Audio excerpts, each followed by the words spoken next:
जय गुरुदेव जय जगन्नाथ आपण मान प्रिय कार्यक्रम मीमांसा ज्ञान विज्ञान धर्म और आध्यात्मिकतार नुआ परिभाषा ए निरा कार्यक्रम को शरणार बिंदु आपण मान स्वागत करुच्ची। दर्शक बंधु मीमांसा माध्यम आपणकर अनेक प्रश्नर समाधान होती। आज मीमांसा कार्यक्रम आपण मान अनेक शंकार समाधान करने अच्छा गुरुजी। जय गुरुदेव गुरुजी। जय गुरुदेव गुरुजी आम गत अध्याय आलोचना करते मंदिर भितर को प्रवेश कर नीति नियम सब कौन कौन आज से आलोचन आम पुनर्लोचना आरंभ करवा। जहाँ आम आलोचना करुले मंदिर को गोटे साधारण भाव में आम कहू जे ये गोटे आराधनार पीठ बा साधनार पीठ बा भक्ति करिवार पीठ जहाँ संपूर्ण सठिक नुहे। मंदिर सृष्टि पछरे कौन कौन कारण अच्छी एवं मंदिर को केमिति दर्शन करवा उचित, मंदिर केमिति जीवा उचित से सबू आमे जानिबा निहाती आवश्यक। आमे समस्ते चिंता करुचे जे सनातन धर्मी जो माने अच्छु जे आमे सठिक भाव में कौन सी क्रिया करि पारुने एइति पाई जे आमर जिते कथा अच्छी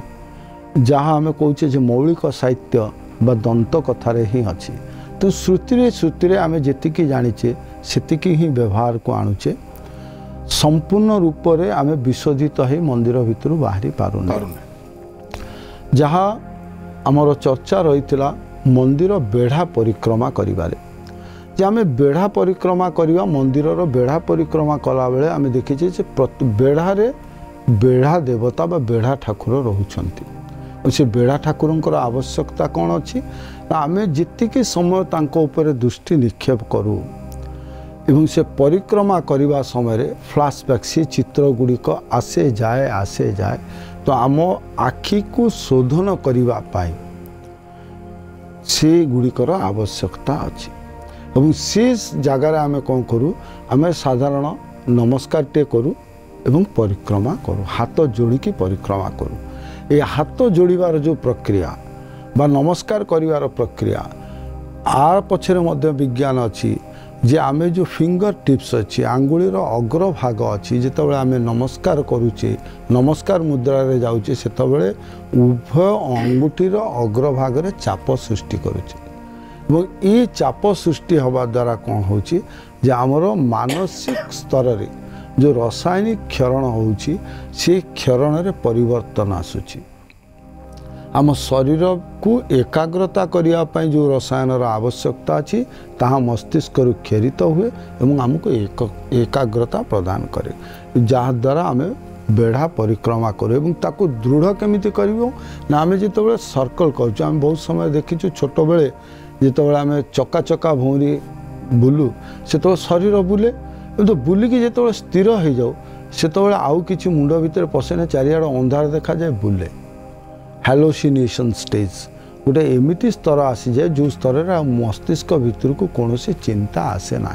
कहीं आसेनी ना आम जो निज अक्ष चारिपटे निजे बुलिले से आम चुंबकीय बलय कौन हुए ना गोटे बृहत आकार सृष्टि करे और से चुंबकीय शक्ति द्वारा मस्तिष्क भितर गोटे शून्यता भाव सृष्टि हुए। तो जो आम परिक्रमा करुचे खूब धीरे सुस्थे कले आमे ताको अनुभव न करि पारिथिले सुद्धा यह क्रियाशील रुहे आम शरीर चुंबकीय शक्तिर वृद्धि घटे आम जो को अरा वृद्धि हम आम बहुत समय देखीचे कौन से महापुरुषंकर फटोटे कले आम फटो पछरे मुंड पछरे गोटे तीरणटे करूँ देवादेवी मुंड पछरे तीरणटे करूँ जहाँ को आम कहूचे अरा बा सेमानकर शक्तिर बलय से जो शक्तिर बलय आम मस्तिष्क पछरे अच्छी जिते आम परिक्रमा करूँ से बलय वृद्धि घटे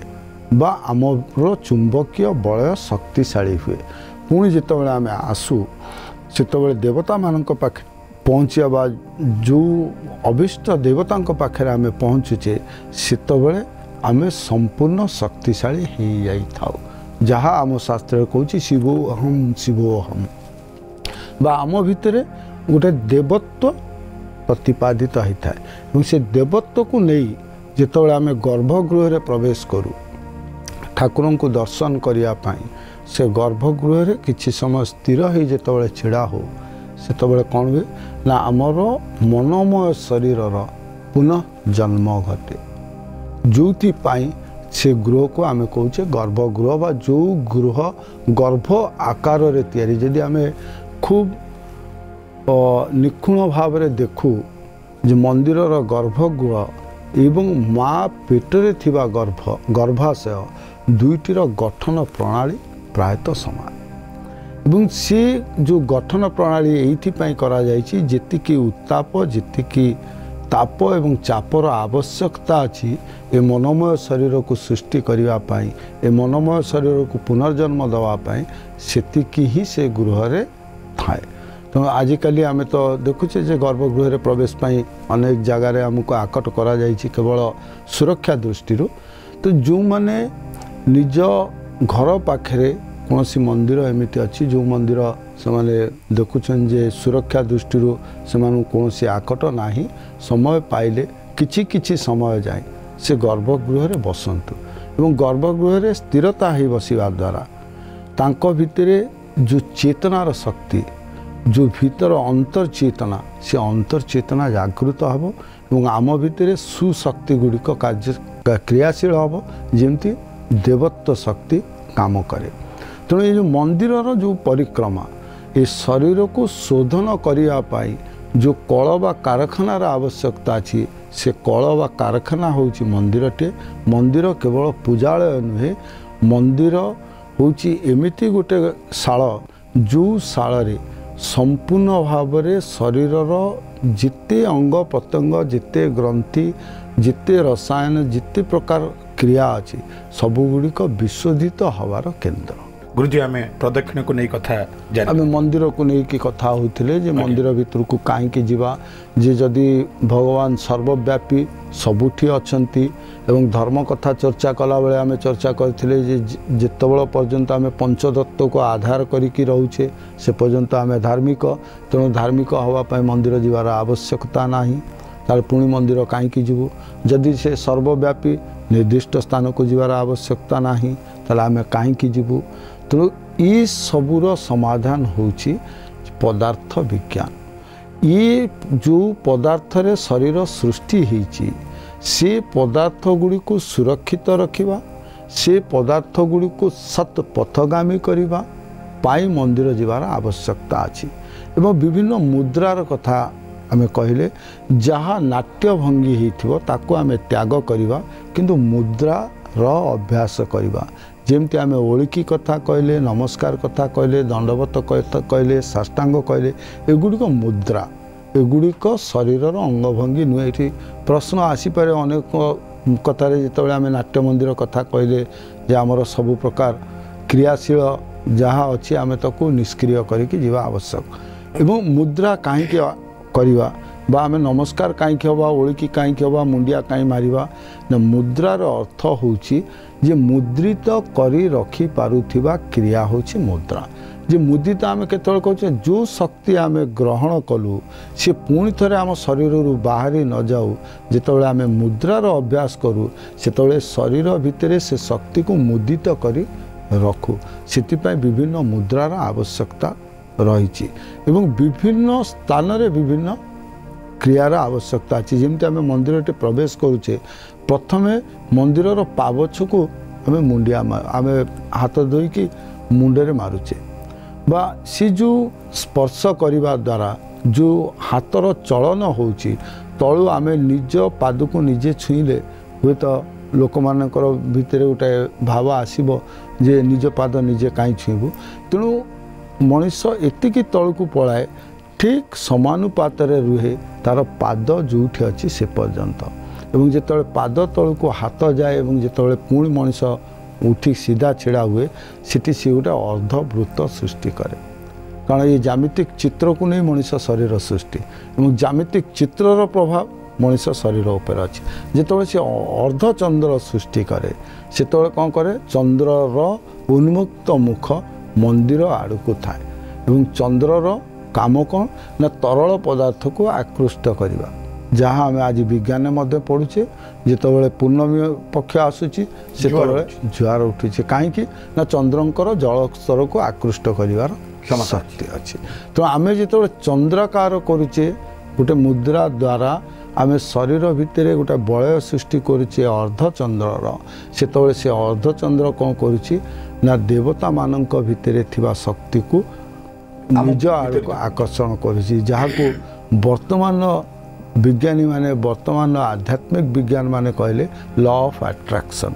जे आमे गोटे पदार्थ पछरे दौड़ुचे ता नुहे आमे ठाकुर मंदिर जाऊँ बहुत समय लोक कहीं क्या सब ठाकुर ठाकुर हो ठाकुर पाक जाऊँ ना आमे ठाकुर पाखक जाऊने आमे ठाकुर को आकृष्ट करुचे आम आड़ को तो जिते आमे दुआर बंधे प्रणाम टे करुचे से कौन करुचे ना पाद छुईले प्रणाम हुए तो निज पाद न छुई आमे मंदिर पाद छुचे और सेठी गोटे ज्यामितिक चित्र सृष्टि करुचे शरीर में जे मंदिर भितर थिबा समस्त सुशक्ति को आमे आकृष्ट करुचे कारण देवता हुंतु बा जे के हुंतु जार रूप अच्छी ता भितर जलीय अंश अच्छी एवं से जलीय अंश को आमे आकर्षित करुचे घंटीटे बजाऊे से पुणी विज्ञान प्रभाव जे साउंड वेव द्वारा आमे क्लीनजिंग करछे आमे सफा करुचे आम अरा को आम चिंता को मुक्त करुचे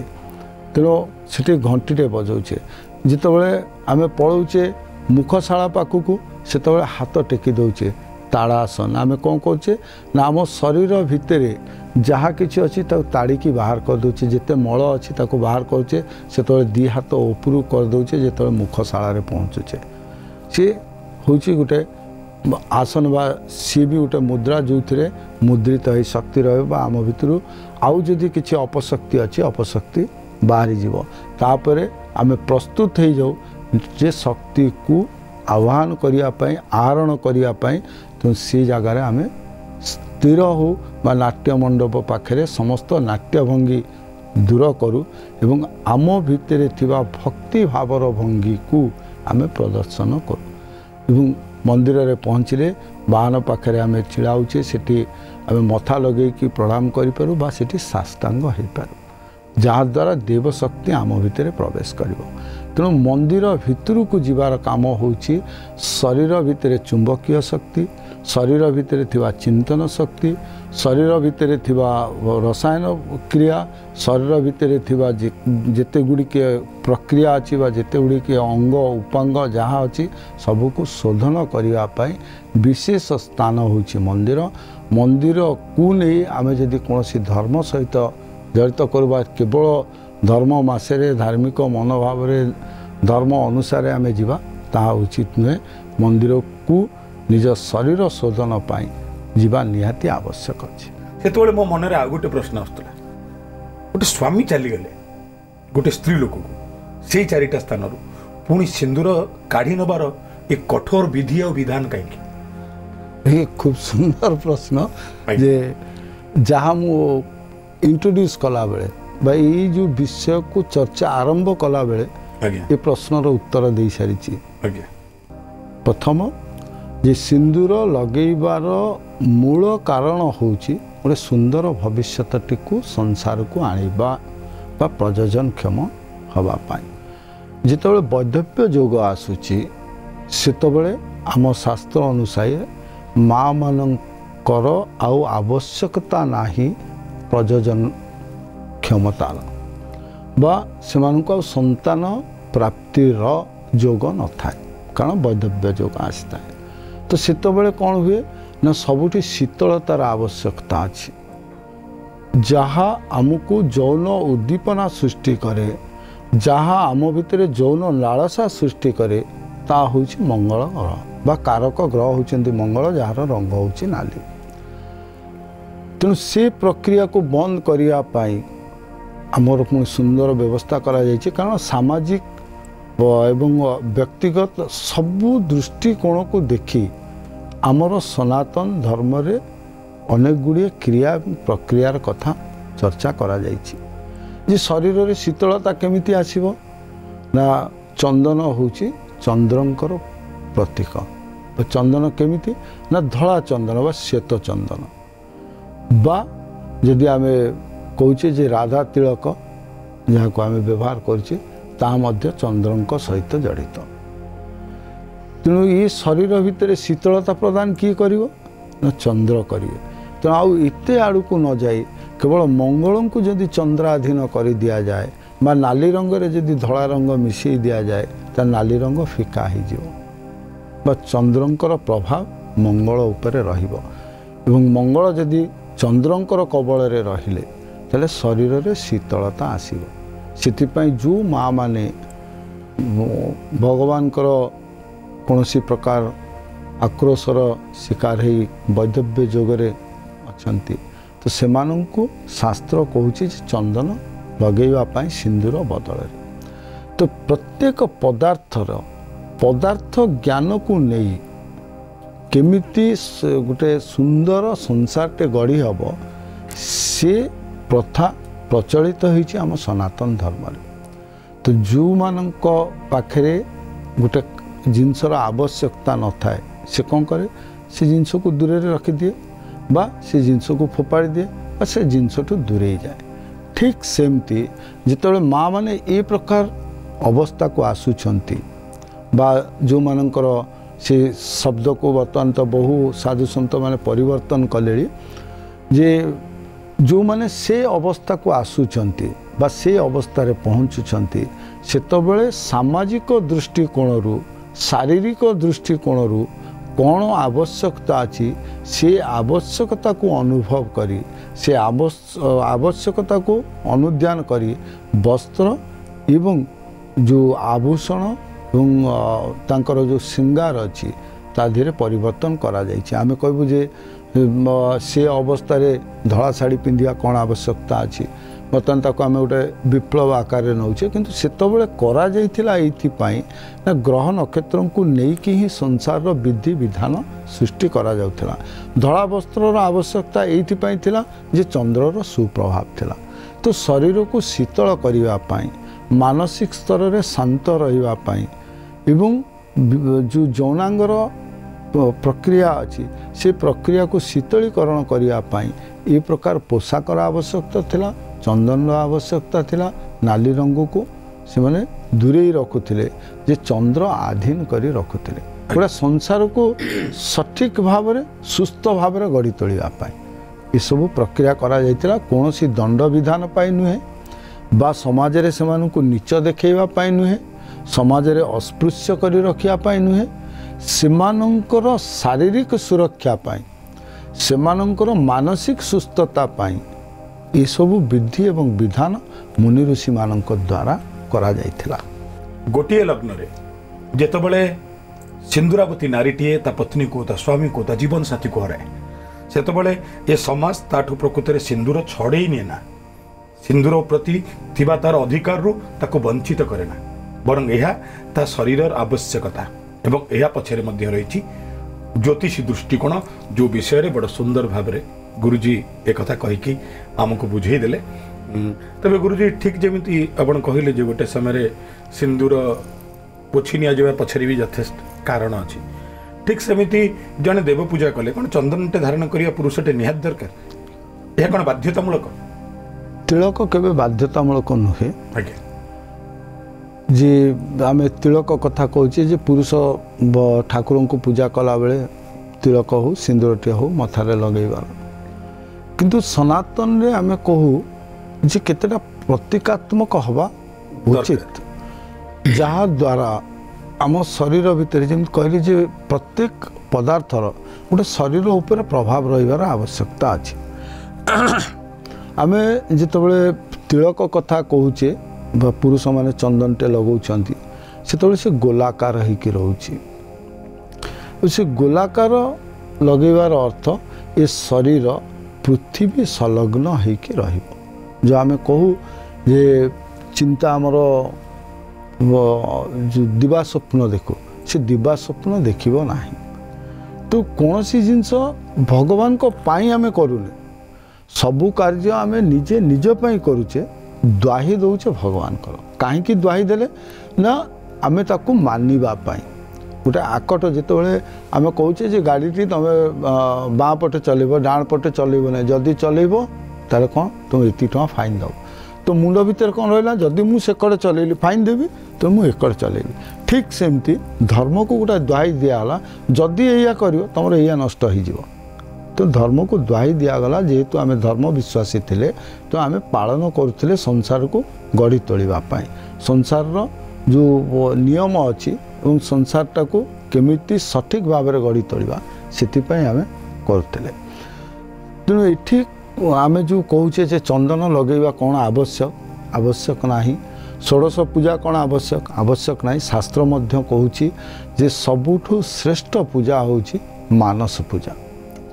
जिते नीरव रही आम मानसिक स्तर में चिंता करी भगवान कर पूजा करवा भगवान कर अर्चना करवा भगवान को विभिन्न प्रकार पदार्थ अर्पण करवा से ही सबुठु श्रेष्ठ